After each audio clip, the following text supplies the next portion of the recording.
Good afternoon, family, and welcome to another edition of T-Limbs Presents The Bridge. I hope you guys are hungry because we got some tidbits for you that's going to fill you up. First and foremost, I want to say, send a shout out to our gurus, Ron and Reggie. Thank you guys for what y'all do. They're the gurus that make this happen. Today, like I said, we have a whole lot of stuff, treats for you. First and foremost, actually, I do have something to say, but that's a little later. But let's get some of these little things out the way. First and foremost, we have this young man that's going to start us off. And when I give you the cue, that's when you chime in and do your thing. But to let you know, that, and see, this is what we need to do. We need to encourage these young cats. You know what I mean? He's graduating grade school. And it's Friday, Teresa? Yeah, Friday for 5th grade. Okay, you know something, before we start the festivities, let's get the Spirit of God in here. Yes. Go ahead, son. Lead us in prayer. Start us off. Okay, thank you, Lord. Thank you, Lord. For everything you do, and thanks for this day, for coming out to show everyone how loving we are for you. And thanks for everything, for letting us come out in this rainy day, but we can make it out of this day and make sure that we love our others. And some people that couldn't make it, we got stuck in traffic, but we still got here, and you follow us through and made us got here perfectly for her birthday, and that Miss Twyla for her birthday. And we want to celebrate and give us some gifts and goodies and stuff like that. And thanks for letting us come here and having a lot of joy for this fine, good, rainy day. And let's enjoy this day with all our might. And thank you, God, for letting us be here to enjoy all the things that you let us through. And now we come out here for the Connect to the Bridge and starting off with a fun, good day at Connect to the Bridge. Amen. Amen. Amen. All right, I like that. I couldn't say it better. For our audience last week, you know, we apologize. We had a few technical difficulties. It was hard getting that out. Technical difficulties.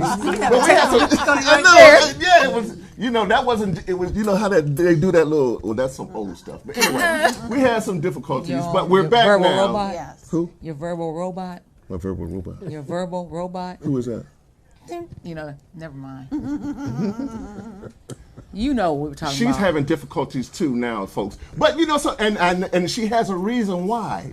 She's a year older, and we welcome you to welcome us, to welcome her, our queen, and her day of birth. Happy birthday to you. Oh my. Happy birthday to you. Happy birthday to you. Twyla. Happy birthday to you. And many more. And many more. Okay, you know, so we're going to get these festivities out the way. Twyla, this is from us, you know, because we care about you. And you know something, like I said before, Twyla does so much for us that we can't say enough. Yes. But just to read the front of this card, the world is a brighter place because of the positive, powerful woman that you are. Wow. Oh, wait a minute. How do you do it? That ain't for you to shake. You know how they bow and to the queen. To the queen. Okay. That's right. So I'm giving you. You can't read all that. I mean, When God set you down on this earth, He wasn't kidding around. Wow. You are a force for good. A no-nonsense, get things done. You all making me cry. Live life to the hilt, amazing woman. I'm so blessed to be part of your circle. So glad to wish you an entire year of joys. Happy birthday from everyone that's listed. did I do that right? Is this right? I think so. Heart. And the other one, Okay, Twyla, this you're ain't no Jay-Z, no mess. This is a heart. a wonderful woman of God with a big heart, and we're so glad we know you. Hope you enjoy a birthday filled with all the blessings you deserve. Love you, everyone. I have to tell you all, I'm trying not to cry. Thank you so much. You deserve it, and You we deserve that appreciate and more. you. And more. Look at this stuff. This is handmade, handcrafted jewelry Beautiful. by Marie Hardy. So if you want some good jewelry, contact us. Yes. We'll connect you with Marie Hardy. This is handmade, See, personally selected we can do it. Us. jewelry. We can I do like it. that. We can do it. You see this? Yes. You won't find anybody else walking around with this. Let me help you out. And I'm thankful. Aww. You know how much time it takes just to craft something with your hands? Yeah. You know, I used to make little macaroni You know, things so for parents in school. we used to do that, but we've gotten away. Oh my gosh. Yeah. Marie, thank you so much. You and Thank Tom, you. you all This are is an the inspiration bracelet. to me. And not to forget, oh my gosh, wait a minute. Oh, yeah. This, we're going to be, Oh, we're gonna throw down. we're going to after throw it. down on this. Wait, no, I got to open it up Let's so you can do it. see how Just pretty come it on, do is. it. No, Yes. no. This is from my cousin. Cousin. Oh no, see that? See, it doesn't get better than that. See, when I was growing up, we call him Stiff Lucy, but this is just from the best cousin Ghana has ever seen in life. Oh, wow. Francis. I told you Francis. guys. Yes. I hope you're hungry Yes. because we're going to feed you, but we're going to feed you with knowledge. Wait a minute, Yes. what That's kind? for us. Look, But look. you know, He's a Hakeem's what kind of like, cake? Wait a It's a minute, what kind wait of a minute. cake? What kind? Francis, What kind you of- want what kind of He some? said, what kind of cake is Oh, it? He said, you know, it's cake. This is a chocolate cake. It's a chocolate, Strawberry? a chocolate No, cake. chocolate. It's Chocolate. cho- Okay, yes. okay, all right. But this is all right. Ghanaian style. Yeah. You don't know. Nasty. You don't know. Again, Going like- home. Okay. So, We got Francis here. yes. You know, so like I said, today's a special day, and you know something. It's a build up to next week. So next Yes. week has its own thing. As a matter of fact, tune in to Abstract Excellent. Excellence Yeah. because that's our Father's Day program that we have for you guys. Let me say this right quick, and then we can kind of like. Okay, I got two things. No, I got one thing, and then we're going to give it to you to read this. But anyway, I had mentioned last week, and it's important that I was watching this program, When They See Us. Yes. And you know, it's about the Central Park 5 guys that got incarcerated, you know, unjustly. And one of the scenes where the guy had, you know, told his son to lie, and he was innocent. And I just wanted to, again, shout out to my children to let them know I'd rather die first than give you up. So get that in your heart and get that in your Please. spirit. Oh, that's special. from me That's to special. you guys. And like I said, I want to get that out to you guys. Another thing, well, I did say I had two things to do. I'm going to give it to Twyla. But black men, wake the bleep up. You know something? The revolution is being televised. Okay. They're killing us daily. They have waged war against us. And we need to start doing something to take back our children, take back our daughters. I made up a word. Oh, I'm not surprised. And I call it wait a minute. The whole patation, the whole patizing of our daughters. Whole patizing. So they're turning our daughters into hoes, you know. So again, we need to get back involved in the game, because you know something, it's a war going on. And you know something, it is being waged against black men. Black men, why don't you want to be a black man? First and foremost, let me take the black off of it. Why don't you want to be a man?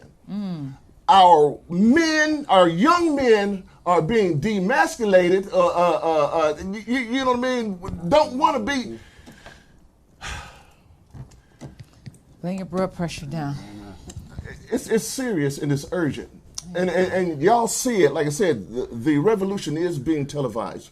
Get back involved in your children's life. Take back your children. You know what I mean? Because you know something, every other group is surpassing us. We're the only ones that call each other's names, derogatory names that they use. And we wear these things like they're a badge of honor. That's not a badge of honor. That's just a way of tearing us down even more. They pay us for this to get on TV, to act like a dang on buffoon, You know what I mean? So That's you know, called so, control. and it is control. Mm-hmm. Where's your dignity? Black men, wake up. Ladies, keep them closed. I mean, you know something? Know your self-worth. Black men, know your self-worth. You know what I mean? Because you know something now, we have to, as men, portray that image as men for young men like the young man that led us out today in prayer. You know, that we have to show them the way, make them want to grow up to be a man, not to grow up to be Teresa, although that's his mom, but I mean, but still, still, men be men. Amen. Men, teach your sons. Amen. You ain't got to like the mama. Mamas, stop raising these boys to be sissies. Yes, I said it. Sissies. Broke wrists. I ain't gonna say the rest, but anyway, ladies, and you can do it just because you're alone. I come from a single parent family, so you can do it. Raise your, you know something. But see, that also was the thing about, and is that there was a village. Okay, There were other well. people. There were people in the neighborhood. There were other people's fathers. There were other people's mamas. It was, True. and that's what we don't have now. We don't have a collective called community anymore. All we have is a bunch of neighborhoods with fractured households. So that hurts. So that means when black men are looking for leadership and for guidance, they don't know where to look. Well, stay tuned. We're going to help you out with that. Absolutely. We're going to help you out And you with know, that. so we're going to get them dang on gatekeepers, the kumbayaters. We're getting them out. We're going to expose them. As a matter of fact, we talked about last week about the political people that's running for office, you know, that's trying to get your vote and things of that nature.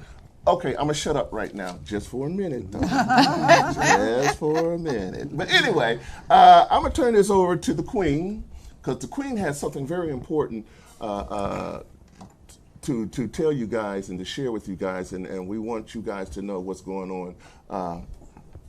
Here you go, Twyla. Fox Wave here. We're a family, and I don't know if you watched the previous show. Coach was on, and he was talking about unforgiveness and how that's just a cancer that's pervasive in many of our lives. And it's unfortunate that Bruce Gilmore, who was a member of the Fox family, died on the 5th of this month. It's with great sadness that we inform you of the passing of Bruce Gilmore of the Talk of the Town, Around Town show here at Fox Wave.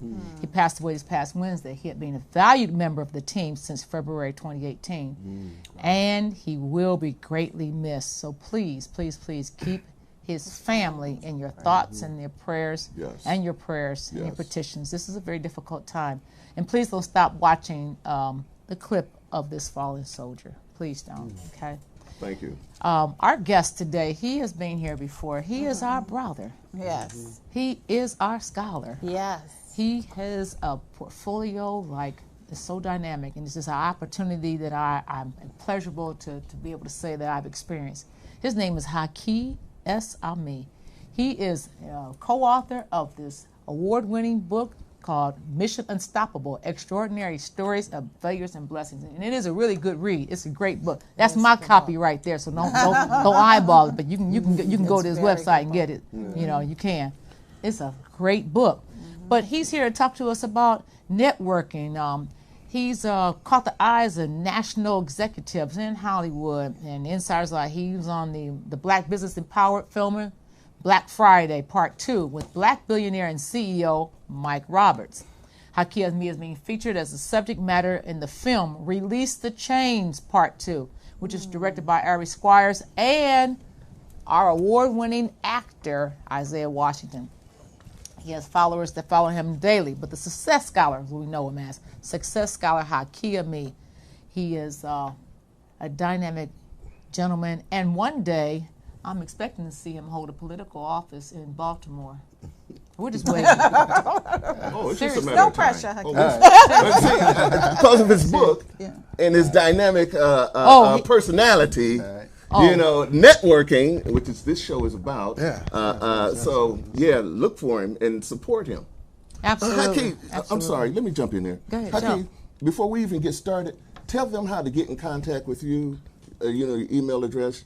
Certainly. Well, Success Scholar, my website is successscholarhaki.com. That's all together, successscholarhaki.com. Also on Instagram, Success Scholar.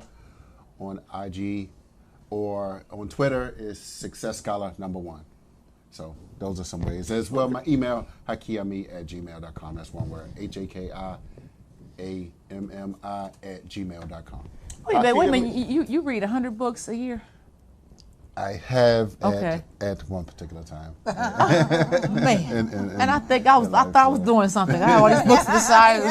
Nice. I'm reading like several books at one time. No, and that's That's good. Oh my. Let me ask you this. Sure. How did you get started into reading and being such a voracious reader? Were you always a voracious reader? No, absolutely not. Really? I mean, and this is what what you were saying earlier in terms of our young people. We have to understand that there's a mass programming operation going on within our community, and so realizing that at one particular time when I kind of realized that I was being programmed into certain behaviors to create this ignorance, it was like, how did I get here? Right.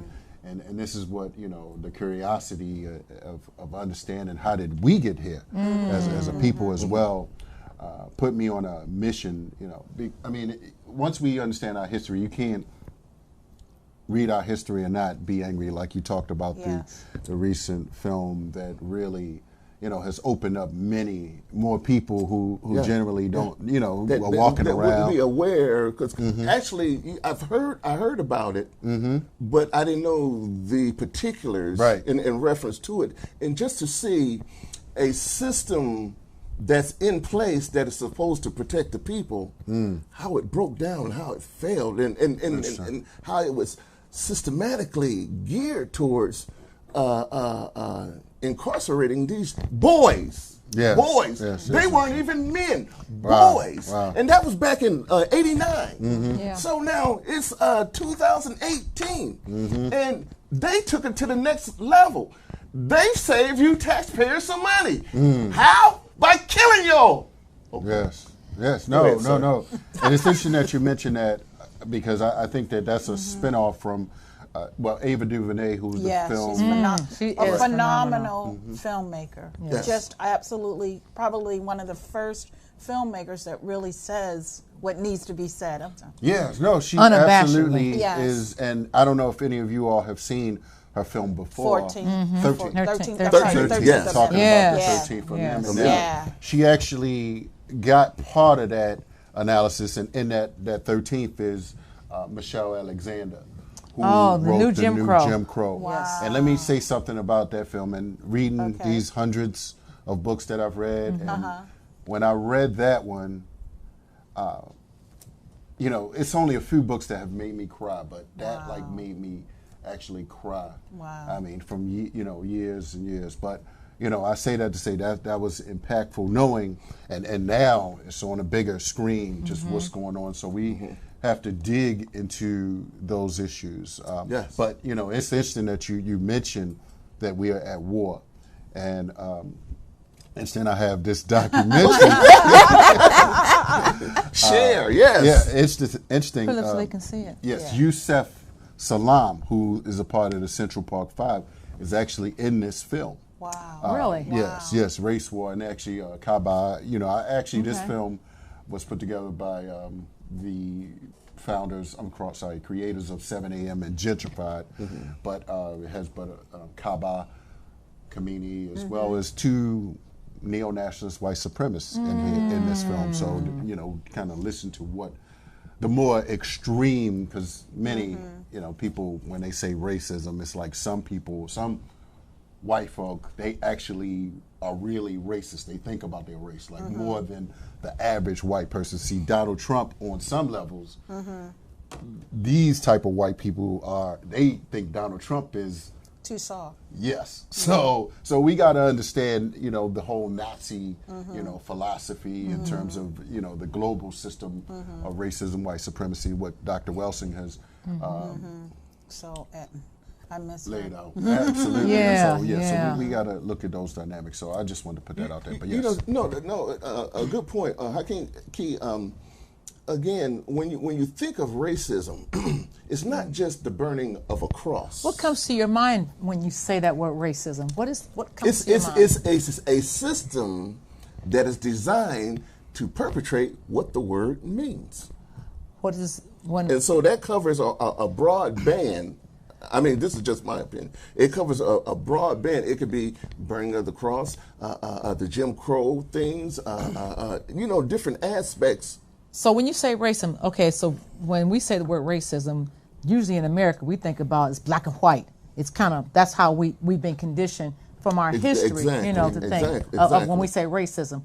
But now if you're talking about someone else coming here to this country, that word racism means something totally different. So how do we make people understand what it looks like here in our eyes so they can understand what it is that we are, I'm sure that Francis is from Ghana, and the word racism has a different connotation for someone living in Ghana compared to a black growing up here in America versus someone coming from Trinidad or someone on the south side of Chicago. Well, like I said, it's a system, and it doesn't matter if it's here in America or if it's here in Ghana, like it's or South Africa. But what does it mean? It's a system that is used to oppress a people. But every system that oppresses isn't racism.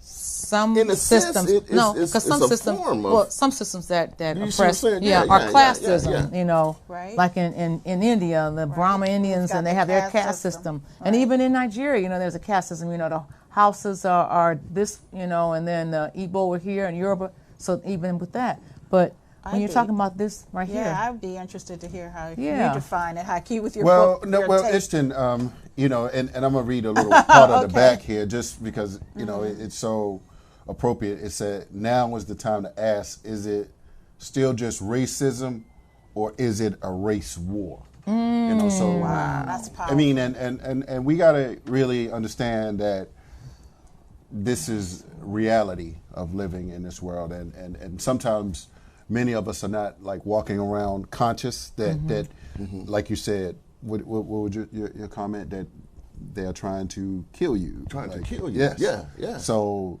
if for instance, massively, like collective consciousness wise, young people and adults, if we understood that this is like, I use the example of a battlefield, for instance, and if you're on post or you're watching for adversaries, you're supposed to have a certain posture, if you will. So if we understand that, that an attack is imminent, we wouldn't be walking around doing the things that we're doing on some level. So That's the problem that I have, is that I don't see it as a war because we don't even know that we are on the battlefield. A good point. So that's my point, is that the racism has been, we have just been subjugated to such a state intellectually. And that's why, like, I get on my son all the time about reading, that you don't know what you don't know. Because a lot of us, when we don't experience the world outside of us, really do live in caves. And so it's a war when you kind of know you're at battle. But we've been so beaten down, and it's not just, it is anybody, I think, of color. It goes beyond even to ask your question, is it racism? I think it's built on classism, but I think that it's economically, it starts there. But then right now we have really pushed the envelope to what it is. It's less than human. But it is a war. It's a war. It's a war because I'm speaking as a position from a position of educator now. Majority of schools I taught in were mostly in hood or repressed communities. The schools our children went to were the finer schools. One school taught in, they had one set of science books in the classroom. Those books couldn't leave the classroom. They had to try to take notes. If you weren't a copious note taker, but you were still required to take that test every year for the standardized testing in school. I remember taking the school books from our daughter's schools and making copies of them and then putting them in binders and bringing them so that every child could have their own science quality material. Now, when I brought that up, it was, the school districts, every school depends on how much the revenue from the taxes of the property there, which that is a flag. So when you talk to other parents about this is what happens. I pay taxes and and I work, and that shouldn't be the way. And I say, yes, that shouldn't be the way, but this is the way it is. Right. So what are we going to do about it? The problem is that people are apathetic in our neighborhoods because they leave the work for you to do. Right, they don't even They know. leave it for you to do. I understand people got lives, people work, and people. But listen, I was one of those parents too.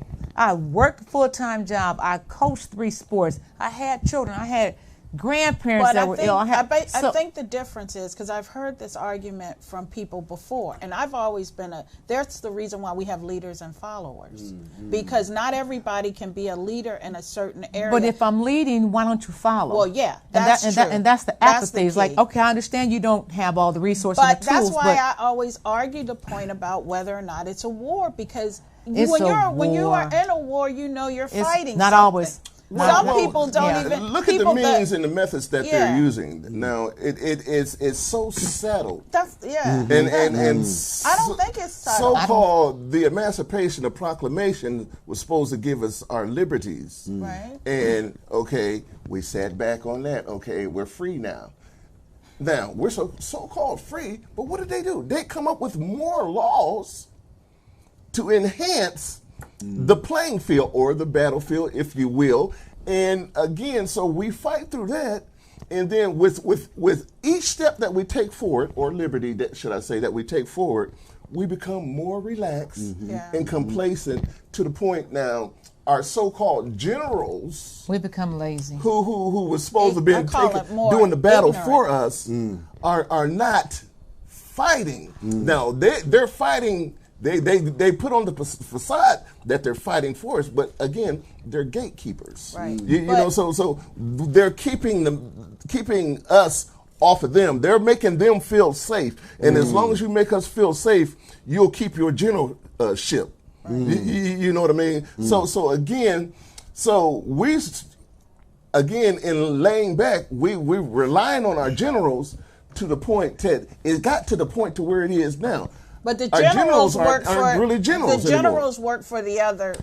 They're working for the enemy. Exactly. They work for the enemy. Exactly. So of course they're not. And I think Haki, the main thing that I really love about the Success Scholar is the fact that your goal is to enlighten, inspire, get people to think. Right. So can you tell us, in terms of what you see in terms of the landscape, what is the potential solution to this? Right after this break. Right after this break. Don't go anywhere. Yeah. Don't go anywhere. Stick around for more. Yes. Thank you.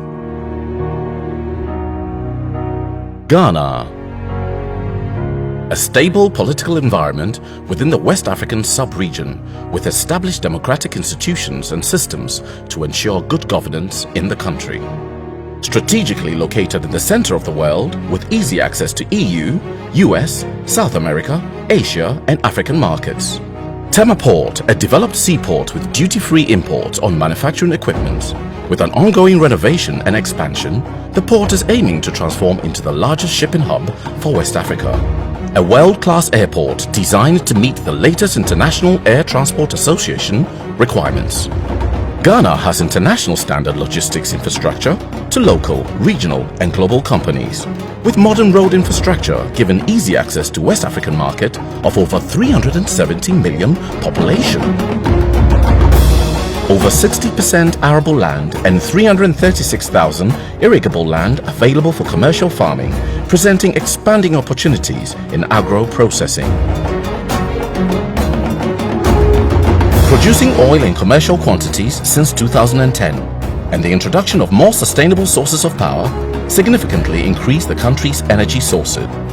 With a mobile penetration rate of 79.94% and voice penetration of 132.44%, the highest number of fiber optic points in the West African sub-region, and the fintech industry worth over $32.49 billion, Ghana's ICT sectors ensures the highest quality of global connectivity. Ghana's growing consumer market is providing compelling reasons to invest in the services sector. Modernized healthcare, which is second in Africa and fourth in the World Health Governance Capacity Index. Ghana is committed to its education development with the aim of producing a well-educated workforce. The country is focused on housing and infrastructure with existing demand of over 2 million units nationwide, with a robust ecosystem of fast-growing banks, non-banking financial institutions, and a well-established stock exchange.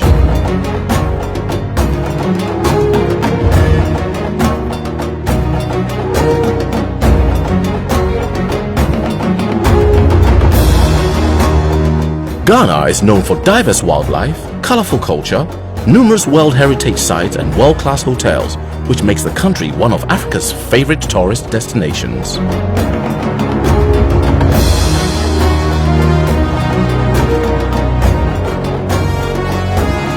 The government of Ghana, through the Ghana Investment Promotion Center, is committed to driving investment reforms to improve the ease of doing business for both local and foreign investors. Welcome to limitless possibilities in a steadily advancing and dynamic economy.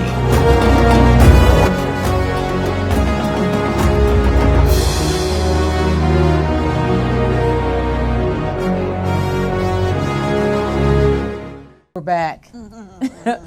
Haki is going to answer the question that Teresa posed from right before the break.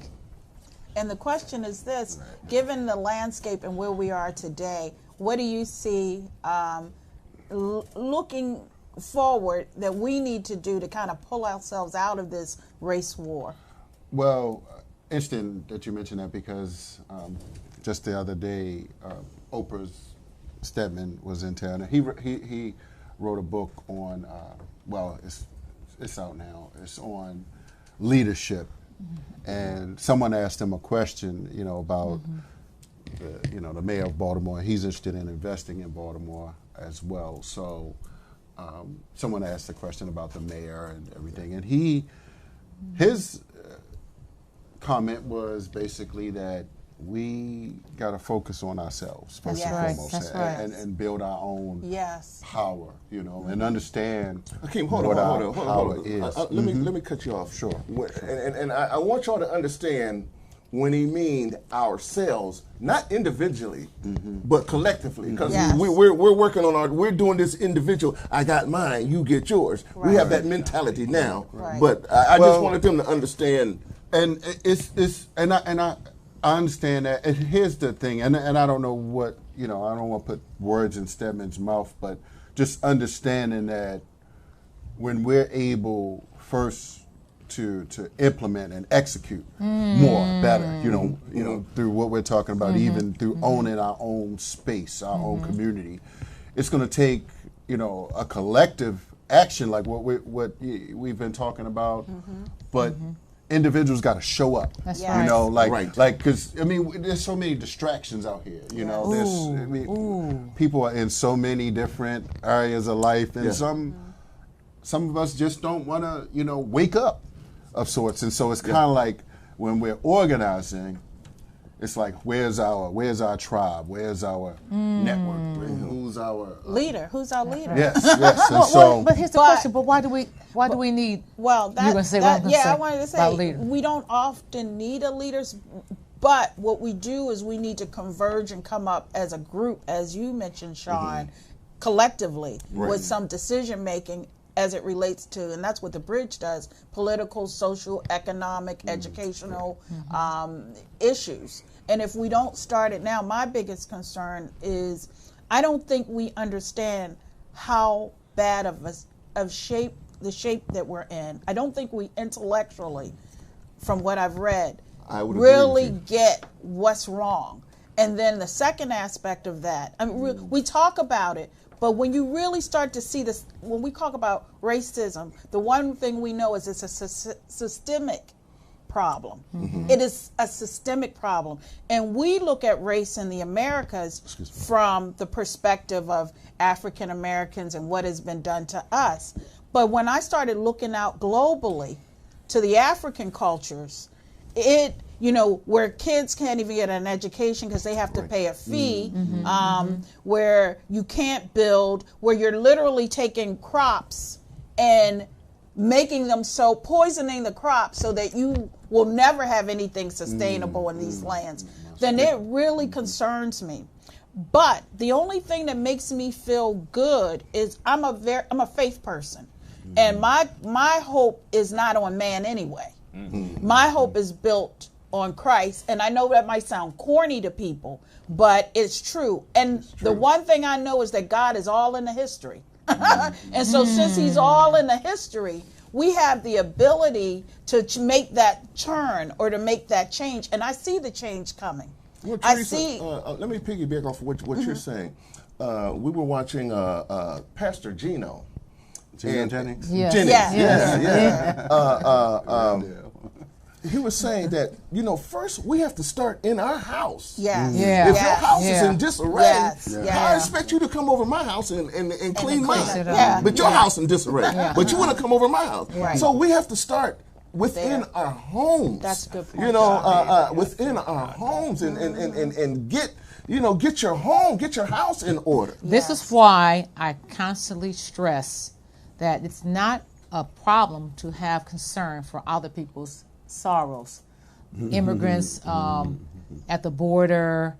I don't like the fact that the children were separated, but I have my view is that you're not supposed to be there from the start because you broke that's a you ploy, broke too. through the gates in Mexico to get through to the border, and I'm still stuck on this spot here. There's racism in how we treat immigrants here. Immigrants that are of Latin descent are treated totally differently than immigrants of African ancestry. Exactly, I still can't get over, and I have friends who have nightmares and sorrows to this day about the persons that they had to turn around and turn away in the boats that came from Haiti when you knew doggone well that the president, Jean-Bertrand Aristide, had been overthrown by the general, and that you gave him asylum. So if the president had to flee the country, what about the people? Wow. And you let men, women, and children die in watery graves, and no one has made atonement for it, and no one seems to care. So when you say you care about something, make it cross the board, or I don't want to hear that. Miss me with that.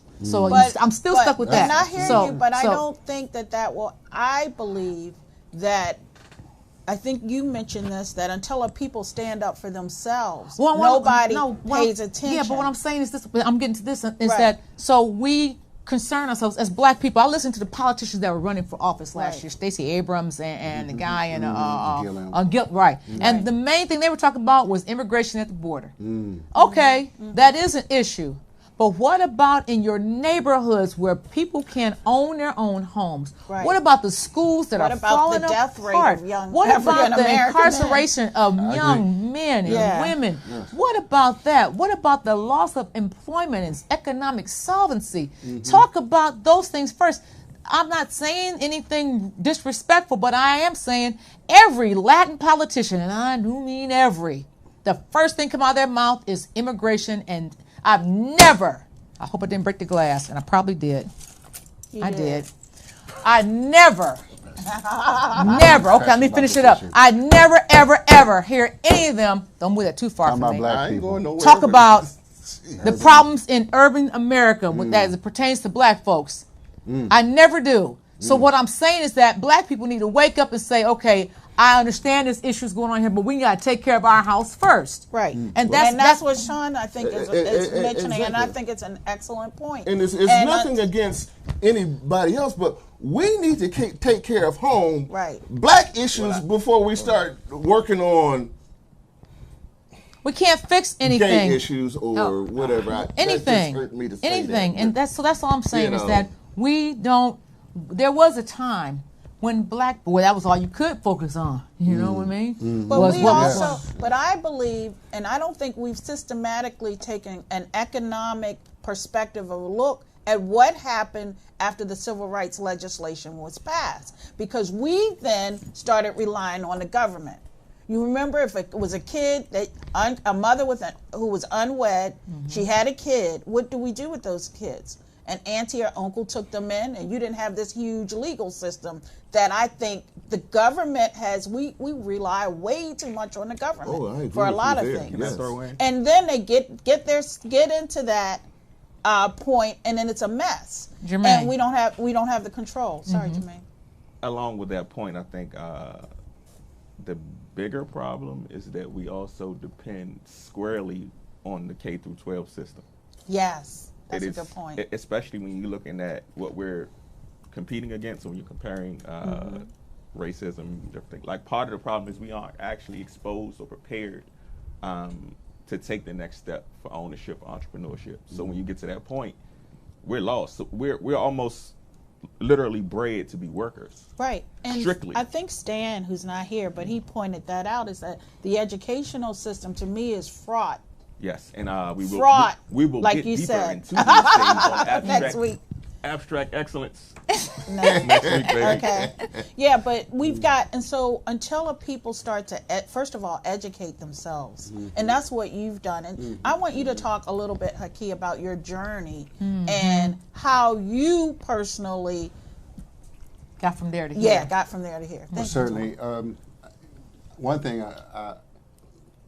I consider myself to listen to wise people, and this is where each of us are going to have to choose who we listen to. And that's the most valuable thing that we can do. Find individuals that have navigated, for instance, through this I say landmine, shall I say, and really model their successes, what they've done, and how they've been able to move forward. Like there's a Baba Kamal Cambone out of Durham, North Carolina, and one of his terms that he created is subtle suicide. I like that term. I like and many people who work in the health field see the rise of suicide within our community, and but there are many smaller things that we're doing in our community to ourselves that we're not like conscious of, that really take away our life. And so this is where we have to programming and massive we don't kind of and this is where access to information, and we got to understand, like, we've been conditioned throughout slavery to not read. I mean, it was a law. Yep. That actually, like, you get caught reading, you will die, And so why did they do that? Why do they keep particular information away from us, And so that was my passion. Like, once I understood, about Frederick Douglass and Malcolm, what they went through and their process, it's like, we got to understand, what Frederick Douglass say, an enlightened person can never remain a slave. Yep. So, and that's what we have to do. When the Black Panthers were in their elevated status, on Saturdays they had Saturday school. Yes. Now, yes. I know that if you go to a synagogue on Sundays, that's what they're doing. Now they have their Sabbaths on Saturday, and then Sunday, and the Asian community, and in the Asian community as well. Right. They have school where it's an indoctrination. Yes, it is, and it's not negative. It's just heritage and information. It's not even. And they have figured out that we need to carve out some time from the big system so that in the smaller microcosm you can know where you fit in. They're teaching their culture. And I think that, and this is not a plug, but we figured it out too, because this you guys have seen it in red. That's basically what abstract is. It's figuring out a way to get away from K through 12, not necessarily get away from it, but to add on almost the extracurricular, to give our kids the same opportunity that everybody else's kids have. And that starts with growing from that age, right? Well, actually a little younger. Because we can't go back and change what's happened already. And I agree, we have to be enlightened in order to go forward, because we've talked about this, bridging the gaps and connecting the bridge. The bridge. And that's what the bridge is about. Yeah, we have to go forward, though, with understanding that, okay, yes, they did this, they did that, but they aren't doing anything to us now, to be honest with you. Like, we are our own worst enemy. So remote you control. understand. Yeah. It's a remote control. Yeah, once you've been conditioned, we don't have to keep. We don't have to keep. Willie Lynch laws are in Something as effect. simple as I just heard you say conditioning, and we just had a show a couple of weeks ago with Miss Didi about The the sugar. sugar. The sugar Understand foundation. something as simple as diet. Yeah. The things we pick up Yes. and put in our mouth that kill us every single day Yes. that we feel we can't break away from. Right. Something as simple as the soda, like she said, we drink 3 or 4 soda. Well, I don't personally, but so like just simple things. And it's targeted towards our community. Some things are targeted towards our That's community. why the commercials, the And- advertisements. And I promotion, think, Haki, if you could speak to some of the things that you've noticed in the community as well that are targeted, because that is the case. Right. Yeah, It's not by chance. Exactly. It's by One thing- design. Yeah, it's by design. Also, Haki, to follow what Teresa said, also, I noticed your badge. Black money matters. So, Black money so, matters, so, right, so that you represent- know, just expand it. Yeah. You know what I mean? Yeah, no, absolutely, and thank you for that, Teresa. So this Black Money Matters, that's a movement in the Baltimore area, a sister attorney that's, kind of conscious about that. And but interesting that you mentioned in terms of, what's going on in our community. I mean, just understanding, some of the disparities in terms of course, poverty, of course, and the ramifications of that, like, and it's like a lot of these so-called leaders, I mean, they're part of it. They, they allow for the disproportionate amount of liquor stores within our community, the poor quality of food. I mean, the food deserts. So, we have to understand, that many of these things, like you mentioned about the economic dynamics, but there's definitely a racial dynamics to much of that as well. So, as organizers that I consider all of us here, we got to understand the institutions, the power that we have, the church, potentially, as well as our HBCUs, and and understanding that some of our elected officials can, do certain things. They may not be able to do everything, but this is why, someone like me is balancing out between the economic analysis and the political analysis and the power of the church, and working with our HBCUs. So I got my Morgan State hat. My little sister just graduated from there. She just got her master's in social work. So very good. Yeah. And I'm also in this Speakers Magazine. I know I want to let everybody, you can go to that website, speakersmagazine.com, or just Google Speakers Magazine. I'm on page 6 and that. So, but definitely thank you all for, having me. I know we got a couple minutes, and, some other guests are here as well. So, definitely. No, you're it. I don't know. I mean, other people as well. So, and we love to hear all your program. views. I appreciate that. And Black Friday. Part 2, and Rick Mathis down in Atlanta. And coming up, I just want to plug that I'll be going to the Black Enterprise Conference. That's in Charlotte, North Carolina, June 19th through the 21st, 22nd. So I'm going there. We don't know where Dee Dee's located. We need to give you a connection down there, too. Okay, please. She was just here a few weeks ago from Charlotte with the Sugar Foundation. Yeah, I sure will. That's where she's based out of. And then I'm heading to Houston like a week after for the Power Networking Conference. That's Dr. George C. Frazier's conference. And he's in your book. You want to talk a little bit about your book? So my book, Mission Unstoppable, Dr. George C. Frazier, and I was about to say Claude Anderson. That's Brown. But so, he does the Power Networking Conference. He was just actually here at the Reginald F. Lewis Museum a few, 3 weeks ago. He did a presentation there at the Reginald F. Lewis Museum, so I was there for that. And that's the thing, getting into these different networks.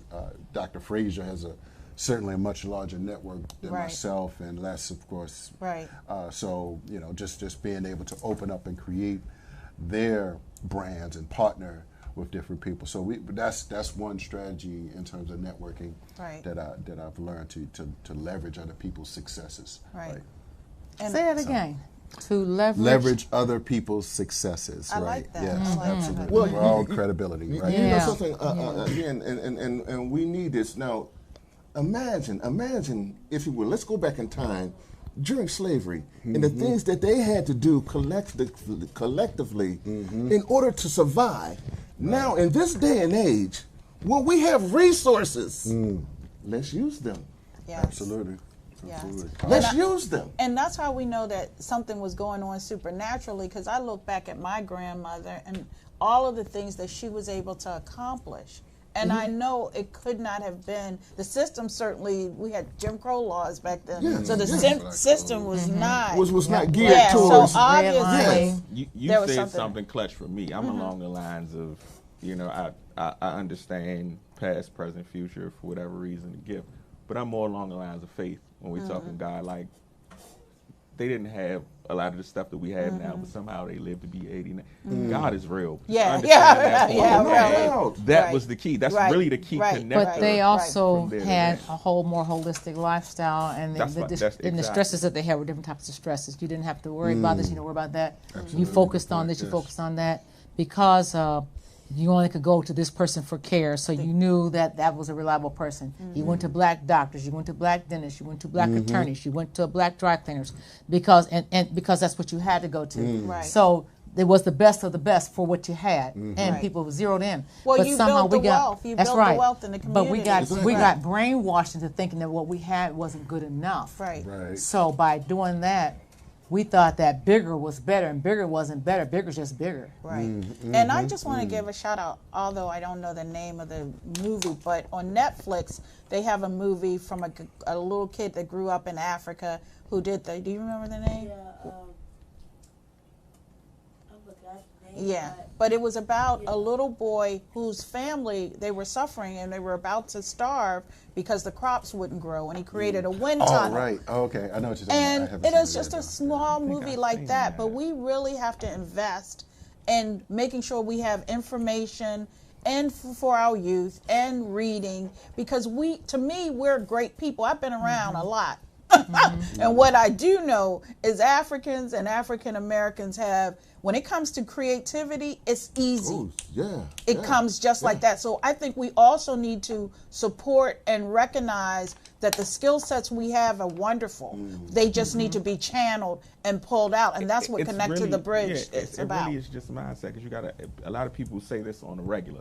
Yes. Fear is the thing that drives the laws in the Yes. government. So why do they fear us? Yes. If we're so, Yes. if we are so Yeah. violent and useless and lazy, why What do you is there to copy feel? everything that we do? Yeah, Why do you that's- copy every style? That's just the everything? lie. Yeah, Why that's do the you lie. fear? The That's just- untold, that's the just the untold lie. lie. You know what I mean? So what I'm saying is, at that point, Yeah. we can't waste our time arguing back and forth about that. Yes. Amongst each other. If Yes. we understand who we are, it's Yes. not. You said something earlier when I Yeah. was watching.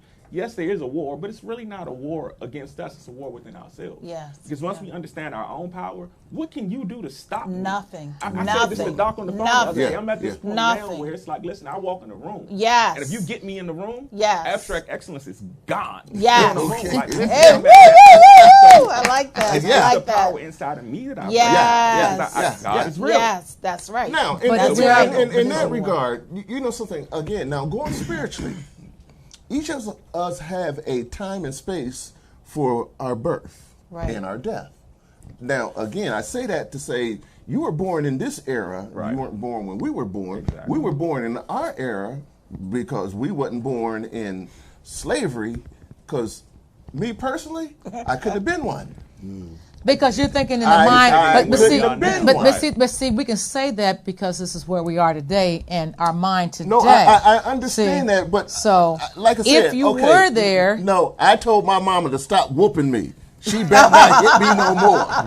and That's my mama. and what Doc. happened? Doc, that's another conversation. I don't Doc. Let it go, Doc. Yeah, Let it go. when he woke up, it was the next day. But again, so if I can do that to my mother who was tearing my butt up, and this dude, you hit me with that whip one more time, it's gonna be me and you. But we are in a war, and the thing about it is that I'm speaking as a former military person, former Marine.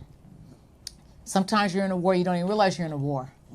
Yeah. That's key. When I first joined the Marine Corps, we came into service after Right. Vietnam, After so we're the Vietnam. post-Vietnam era, and he's closer to that than I am. I came in, I signed in '78. Why you tell him And that? You trying to say I'm old? You said I was old, and I was putting it on No, the I point. said you're a year older. No, not today. Watch a Put the previous past. show. brother. I don't mind being old. I want to be older. Like I said, I'm only Yeah, halfway we went 2 through, weeks ago. and I'm close. Yeah, and I mean, I am. I think I got down to 50 more years, 50 plus more years. I think that's my plan anyway. But you know, I don't have the final say. But the military had already started dropping down in ranks because of the sour taste in people's mouths Right. from Vietnam and everything. But even that, so they always call you sign up in peacetime. This is peacetime military, peacetime. But there's never any time where it's just total peace. Because even though I signed up in '78, do you know within a year and a half we were in the Falkland Islands? Wow. So It was and, still I mean, going. yeah. So I mean, and then afterwards we had Bosnia and Herzegovina. Well, before then we had Beirut. I have friends that got killed there. We had some of our Even let's go back to Vietnam for a minute. but people didn't really realize it we was a were war. there as advisors. In the And how the 50s. heck that In ended the up being 50s. our war? Yeah. In the 50s. We were See, advisors. that was under Dwight, David, Eisenhower. See, people don't know that, and that's the other thing we're talking about, knowing your history. You have to know your history Yes. in order to see where you're going, because you have to examine what happened, why it happened, and how to prevent it from happening again. How to strategize. So you have to. And that's why if I can't impress anything else upon young people, sometimes you want to cancel out the older voices. Don't. Listen to the voices. I'm not saying follow the methods. Follow and see what they did, what they didn't do. Look at the hypocrisies. Look at the successes. Look at the failures. Examine that, and then look in your time, in your real time, what resources do you have? What resources don't you have? How do you network? Because that's the one thing about connecting the bridge. You can be an innovator. And that's because what I'm saying. we're the last generation. Our generation, the last generation that saw the great migration from the south to the north. We're the last generation that saw Medgar and Malcolm and Martin and Fred Hampton in real time. We're the last generation that saw Jim Crow laws and segregation laws. We're the last generation that saw integration. We're the last generation that saw telephones not being party lines and phones where you had to pay rent for the phone, from the phone company. We're the last generation that remember not having microwaves in the house. We're the last generation that had tin foil for your TV dinners. We're the last generation that saw black and white TV with a cathode ray. We're the last generation that remember seeing Scooby-Doo. We're in real time and knew the songs and knew the dances and saw the clothes. So we're the last generation. So we're the ones that are sounding the alarm. We're the ones that do have a set of information that you might not want to hear, but you need to hear it. But you need to know, hear it. right. You need to know it. So Haki, with that. Any last parting words? Well, how do people find your website? Certainly, I saw it's pretty fascinating. I like Thank you. Well, definitely check me out, successscholar.haki.com. Some of my documentaries are on there as well as my book, Mission Unstoppable, successscholar.haki.com. It's great. I'm looking forward to some of this cake, though. So. I wanted to add something real quick. Okay, go ahead. I think this is why the bridge is so important. I talk about abstract a lot, but what we bring as a unit, in terms of what Doc just said about you guys being the last generation, it's vitally important that we know where we come from, because we have to understand that pain to actually understand what we need to do to change it, to do away with it instead of continuing the cycle. So where we connect the bridges is just not catchy. This is passion. This is what we do and who we are, and it all connects. And at the end of the day, it's not always fun, to read and have to sit down and listen. Maybe you feel like, I don't feel like listening to this old lady today, but I promise you, it's worthwhile. It's well worth it, because it's not about you. When I say you, I mean my generation. It's about your children and their children. And the only way for us to get past where we've come from and where we are is to invest where we're going. Well and said. that's by investing in your children, because, again, the saying is the children are the future. With that being said, my walk to walk today is a little different. I want to thank everybody for celebrating my birth anniversary with me. Oh, you're welcome. I do. But this is also a day of celebration too, because it was on this day in 2005 that my father made his transition. I wish you knew my dad. So I have his obituary, and I just want to read a little bit about it. And I said, yeah, you knew him and you loved him. And on June the 9th, 2005, he made his transition. William Horn Jr. was born to Richard and Ora Horn on May 1st, 1939 in Bessemer, Alabama, and moved to Akron, Ohio in 1944, part of that great migration. First impressions are lasting, and Bill ensured that his face would always be in the place. He was never late and had perfect attendance in school, a trait that he deployed his entire life.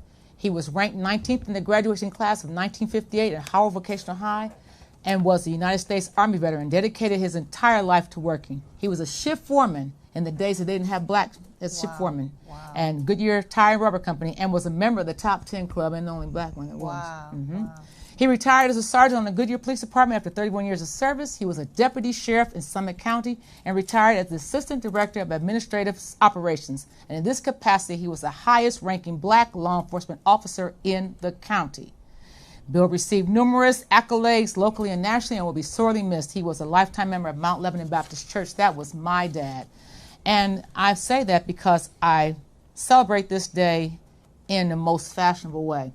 Now that's to go to our next week's show, Abstract Excellence, our Father's Day show. If you still have a father that's alive today, you need to hug him. You need to say thank you. With that, don't forget, fathers Excellence. do matter. Okay. Abstract Excellence. Abstract Excellence next Sunday from 4 to 5. And on that, Ron, take us home.